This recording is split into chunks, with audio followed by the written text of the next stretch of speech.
Hi, welcome to Numerix Video Blog. I'm your host, Jim Jockle. In a continuation of our discussion on 2016, today we're going to focus on structured products.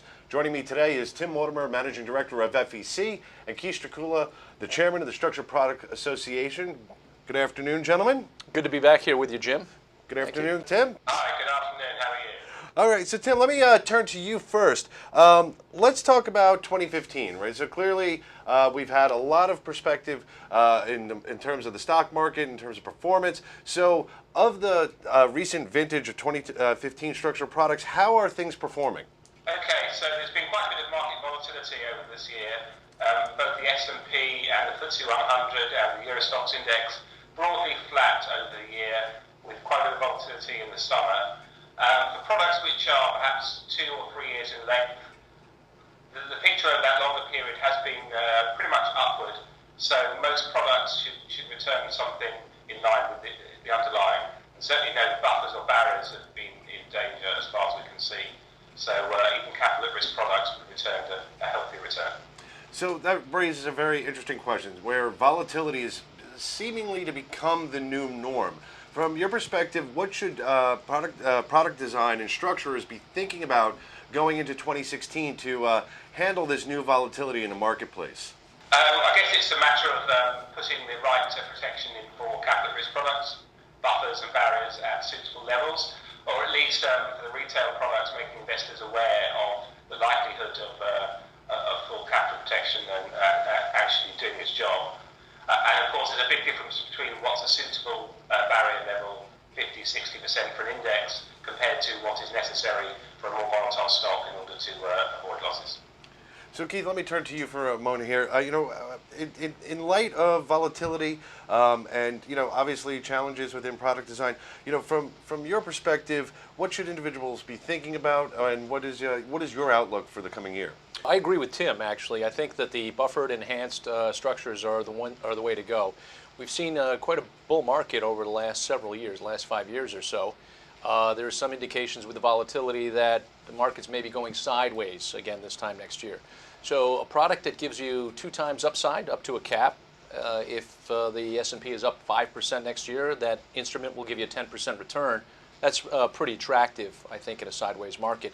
If you're concerned about a downdraft in the market, then the buffered enhanced notes has 15% first loss protection. If the market's down 20%, the investor's only out 5%. I think it's a terrific way of playing the indexes, and maybe a superior way of indexing, generally speaking. So that brings us, obviously this week we've finally seen the U.S. move on rates, albeit 25 bips, but at least it's starting to suggest an upward trend. For notes investors, what should individuals be thinking about in terms of rates? Is it panic or is it upside?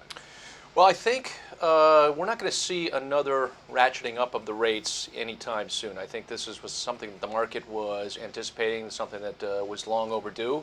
I think the Fed was dragged kicking and screaming into giving the 25 basis points, and I think it's going to be probably there for a little while. It's good news for structured notes because obviously you have more upside now with a higher interest rate environment, a slightly higher interest rate environment. You're able to have a little bit more exposure to the underlying commodity, FX, equities, or even rates-linked products. You see some upside there. So Tim, let me turn to you. Europe yet is still in the negative territory. There still seems to be continued commitment to keeping rates kind of where they are, either at zero or below. Where does this shift in the U.S. net out for European investors?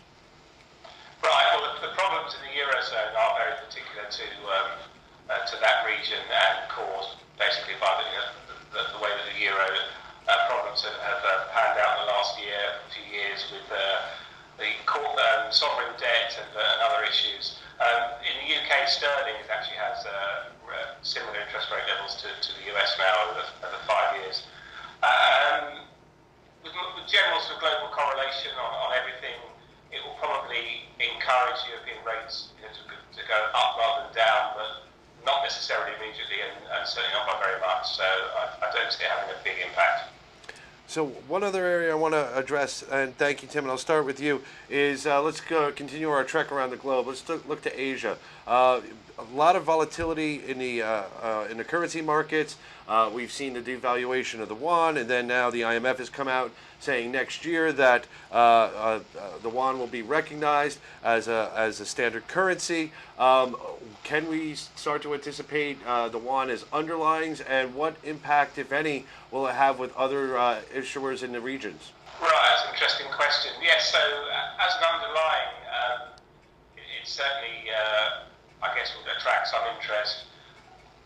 Even though it's got the new IMF status, I think in terms of liquidity and sort of political situation, I can't see it becoming a very popular choice outside China right now, either as a denominating currency or as an underlying. Sure, it'll pick up, but I don't think it's going to immediately change the way things are going.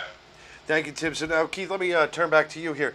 Obviously, Asia, very well-established market for structured products, very well-defined in Europe, and I want to address some of the regulatory challenges that have been going on in just a minute.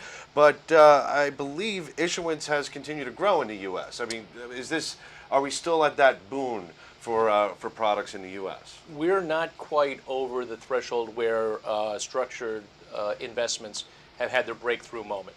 Where we are, we'll probably be up between 5 to 6% over this time last year, with the larger issuers and the larger distribution channels growing their channels a little bit more. We have a couple of things that are inhibiting massive double-digit growth. The first of which is the regulatory landscape, in the sense that there's some distributors that are still uncertain in terms of where structured investments are going to fall, in terms of whether they're conservative investments or something that has some overburden with the regulatory oversight. The other thing is that we do see some consolidation among some of the distribution channels. So this year there were 3 major private banks that got absorbed by other banks. That was Credit Suisse, Deutsche Bank, and Barclays. All those private wealth channels have been absorbed by other firms. So it remains to be seen whether they'll maintain the notionals that they had in their new motherships. So the new motherships, to use your phrase here, Wells, Raymond James, and Stifel Nicholas. That's right. So obviously, big distribution channels themselves. Are you seeing more product coming out for them, or do you think it might be a little bit more consolidation of existing product, yet to a wider distribution platform? Remains to be seen, but what I think is interesting is all 3 of those private banks that have been absorbed were big users of structured investments for their clients' portfolio. They saw the value in that. So sometimes there's something of a reverse takeover, that when firms and especially financial advisors and registered investment advisors are accustomed to using these products, they're going to have a natural demand among their client base to be able to have access to those products. So we've seen that grows open architecture, and it is a little bit of a wait and see how these firms will respond to it, probably a year or two before the verdict is delivered on that. So one of the themes that have been as long as we've been working together with the Structured Products Association has been education. Obviously these firms committed to the platform, committed in terms of distribution. Are they demonstrating leadership in terms of education of that, and how is the SBA and others contributing to that growth of knowledge? That's a great question, because it's the most important thing. As they say in real estate, it's always location, location, location. In our business, we're always saying education, education, education, because the more that you educate financial advisors, the more you educate retail investors, high net worth investors on the utility of structured investments, it's kind of a soft way of marketing it, because when they learn how the products perform, then they creates demand for those types of products. So I think a lot of firms have done a great job in getting out there and having certificate programs for their financial advisors. So that gives the regulators a sense of security that we are policing ourselves as an industry. I think in 2016 you're going to see some initiatives that will be widespread. We have a model educational platform that we expect to be rolling out in the second quarter of 2016 that we think will be fabulous. Firms that don't have a robust education mechanism, this will fill that void.